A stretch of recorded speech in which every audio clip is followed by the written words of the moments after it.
हिंदी कक्षा में आप सभी का स्वागत है।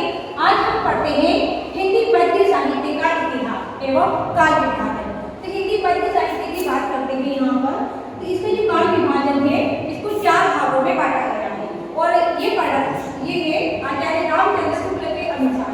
तो आचार्य रामचंद्र शुक्ल की बात करते हैं, इन्होंने हिंदी साहित्य को 4 भागों में बांटा है। सबसे पहला काल होता है आदिकाल। आदिकाल को वीरगाथा काल भी कहते हैं। आदिकाल को वीरगाथा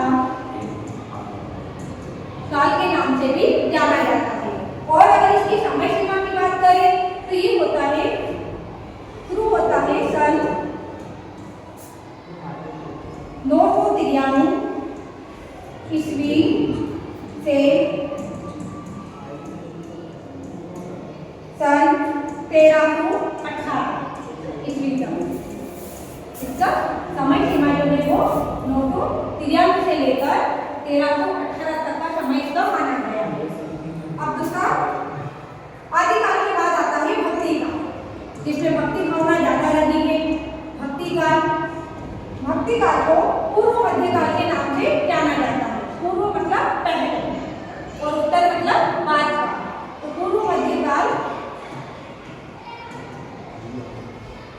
के नाम से जाना जाता है, जिसका समय है कि यहाँ पर जैसे समाप्त होता है तो यहाँ पर शुरू हो जाता है सन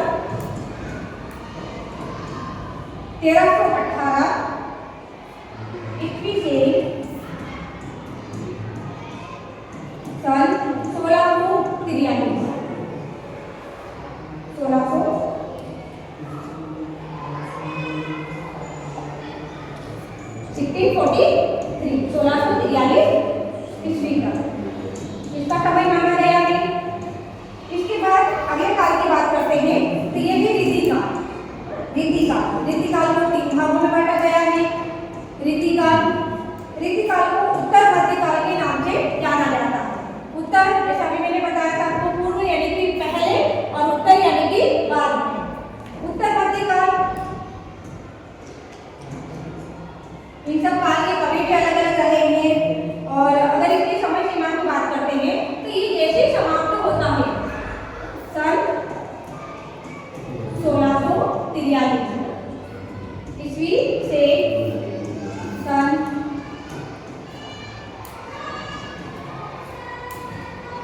1893 तक इसका समय माना गया है। जैसे यहाँ पर भक्ति काल समाप्त होता है और इसके बाद में रीतिकाल की शुरुआत हो जाती है और इसका समय समाप्त होता है 1893 तक। अगले काल की बात करते हैं, तो ये है आधुनिक काल, जो अभी चल रहा है। आधुनिक काल इसका समय सीमा सन, ये समाप्त होता है 1843 ईस्वी से अब तक, जो भी चल रहा है अब तक। ये आचार्य रामचंद्र शुक्ल के अनुसार 4 साल में जिनके नाम दिए गए हैं। एक बार और बता देती मैं आपको रिवीजन में। आचार्य रामचंद्र शुक्ल के अनुसार हिंदी साहित्य को 4 भागों में बांटा है। हिंदी साहित्य पद्य साहित्य को, ना गद्य की बात नहीं कर रहे हैं यहाँ पर, पद्य साहित्य को 4 भागों में बांटा गया है। सबसे पहला है आदिकाल, जिसको वीरगाथा काल के नाम से जाना जाता है। आदिकाल को वीरगाथा काल के नाम से जाना जाता है। इसका जो समय है वो है 1993 ईस्वी से 1318 तक चला है। इस काल में भी अनेक कवि रहे हैं, आदिकाल में भी। फिर आता है भक्ति काल। कौन सा काल आता है? भक्ति काल, जिसको पूर्व मध्यकाल के नाम से जाना जाता है। जिनको पूर्व मध्यकाल के नाम से जाना जाता है।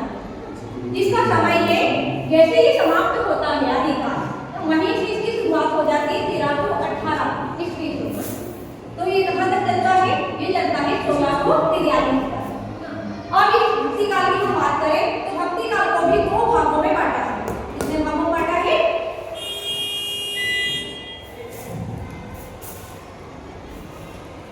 भक्ति काल को 2 भागों में बांटा है।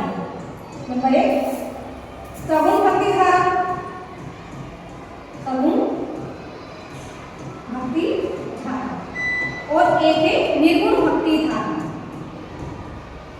निर्गुण